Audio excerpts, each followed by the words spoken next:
Oh, hey, I heard you fixed John's computer. Oh, hi. Yep, I did. Really?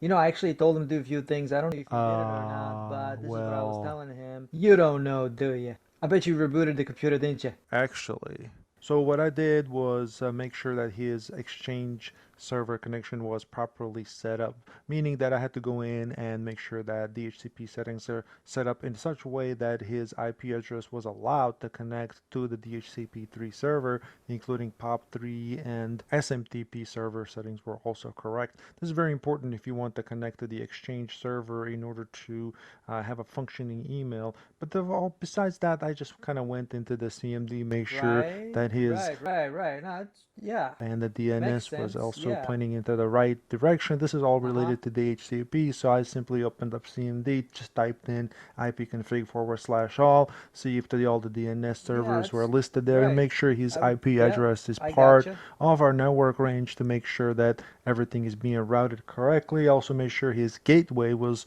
also routing properly, otherwise he wouldn't be able to reach anything, right? I mean, you know what I'm talking about. And I Well, also sounds like made you did a sure good that job. his Um, DNS was flushed just to kind of refresh, because sometimes his host may not be properly refreshed on the so I DNS actually got server, and but it's not a big deal. This is I just got a something I do meeting. to make sure that Uh, everything is correct there, and everything seemed fine. So I went from there into the proxy server, because with the connections issues like that, we have to make sure that the proxy server settings are set up properly. So I had to go into the internet options under connections LAN settings, and I made sure that his proxy server that it's being pointed to is the proper one. We do have multi proxy servers with load balancing on them, so and some of them are serviced by the certain part of the subnet, and then the other one is the other one, so we have to make sure that these keep those separate.